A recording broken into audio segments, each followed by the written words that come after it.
Well, this week we started our new Lenten series focused on the I am statements of Jesus. I hope that you were with us in worship as we talked about the very first statement, I am the bread of life.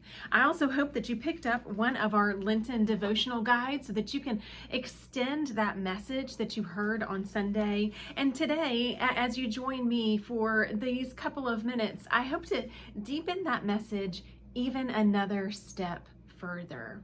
Well, these beautiful words of Jesus as he says, I am the bread of life, come immediately following a beautiful story of Jesus feeding the 5,000. At the beginning of John chapter 6, we find Jesus who has spent the day sharing and preaching and teaching along a hillside at the Sea of Galilee, and a crowd has gathered. A crowd is there. They have followed him. They have been with him all day, and they are hungry, and they don't have food to eat. And so we have the story of starting with 5 loaves and 2 fish, and it is expanded and it is shared, and it becomes enough to feed the crowd and to fill their physical hunger.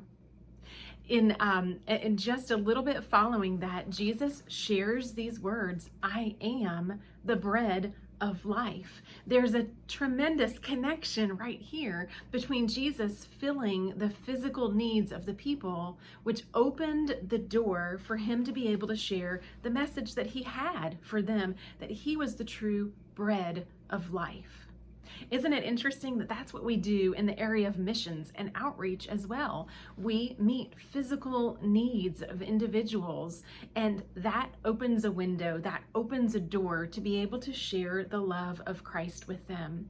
But if someone is hungry, if someone has a physical need that needs to be met, that has to be met before we can receive that salvation message of Christ.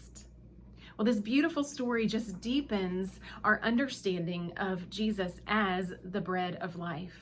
Certainly, we think back to the daily manna that was provided for the Israelites as well as the bread that they relied on that came from God. There's this connection as well.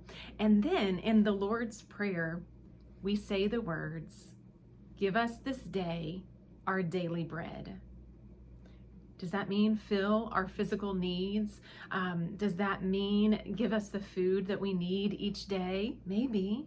Maybe we do need our physical needs met. But when we think about Jesus as the very bread of life, that changes the meaning of that phrase, give us this day our daily bread.